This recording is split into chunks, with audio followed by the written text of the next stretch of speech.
संबलपुर नामक गांव में माधव नाम का एक आदमी अपनी पत्नी और 3 बेटियों के साथ में रहा करता था। वो चाट और गुपचुप का ठेला लगाया करता और उसी से उसके घर का गुजारा चला करता।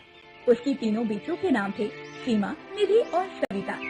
सविता सबसे छोटी थी और माँ बाप की सबसे लाडली थी। वैसे तो सविता बहुत समझदार और बहुत बुद्धिमान थी और घर के कामों में अपनी माँ की मदद भी किया करती थी, परंतु सविता सांवली थी।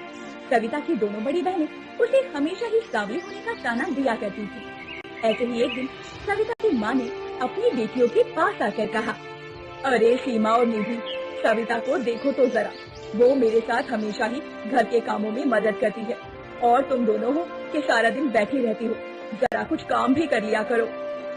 माँ, सविता ठीक ही तो करती है। अरे उसे तो आपके साथ बस काम ही करना चाहिए और वो धूप में जाकर काली तो हो ही नहीं सकती, क्योंकि वो तो पहले से ही काली है। हाँ माँ, सीमा दीदी ठीक ही कहती है। यदि हमने इसकी तरह बर्तन मारने शुरू किए तो हमारे हाथ काली हो जाएंगे और यदि धूप में जाकर पानी लाना शुरू कर दिया तो हम खुद काली हो जाएंगे। आप तो बस सविता से ही काम करवाया करो, हमसे नहीं। बेकार में हमारी रंगत पर फर्क पड़ गया तो नुकसान आप ही का होगा जब हमारी शादी कराने में दिक्कत आएगी। ऐसा कहकर दोनों बहनें वहाँ से चली जाती हैं। तब माँ सविता से कहती है, बेटा, तुझे भी इन दोनों की बातों का बुरा लगता होगा ना। तू चिंता मत कर, तू सबसे सुंदर है और गुण में तो तू सबसे आगे है। और देखना, एक दिन इन दोनों को भी इस बात का एहसास हो जाएगा और तब ये अपनी गलती पर पछताएंगी बैठकर। हाँ माँ, मैं जानती हूँ, मैं अपनी दोनों बहनों की बातों का बुरा नहीं मानती हूँ। और माँ, वैसे भी मुझे घर के कामों में आपकी मदद करने से बहुत खुशी मिलती है, इसीलिए मैं आपके साथ काम करवाती हूँ।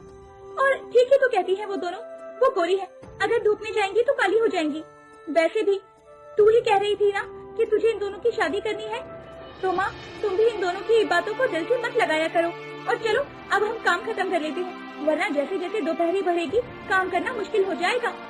और इस तरह सविता कभी भी अपनी दोनों बहनों की बातों पर ध्यान नहीं देती थी और हमेशा अपनी माँ के साथ कामों में लगी रहती। ऐसे ही सब कुछ ठीक चल रहा था, परंतु एक दिन माधव अपना ठेला बंद करके वापस घर आ रहा था। तभी रास्ते में उसका एक ट्रक से एक्सीडेंट हो जाता है और मौके पर ही उसकी मौत हो जाती है। माधव की मौत की खबर सुनकर उसकी पत्नी के सर पर दुखों का आसमान टूट पड़ता है। नहीं नहीं, आप हमें छोड़कर नहीं जा सकते। मेरे साथ साथ 3 बेटियों की जिम्मेदारी भी आप पर है। नहीं, आप ऐसे कैसे जा सकते हैं? मेरी नहीं तो अपनी 3 बेटियों के बारे में तो सोचते। माँ, पिताजी जा चुके हैं और जाने वाले कभी वापस नहीं आते, लेकिन हम तीनों है ना माँ, तुझे संभालने के लिए, तो चिंता मत कर माँ। वो सभी मिलकर अपने पिता का अंतिम संस्कार करते हैं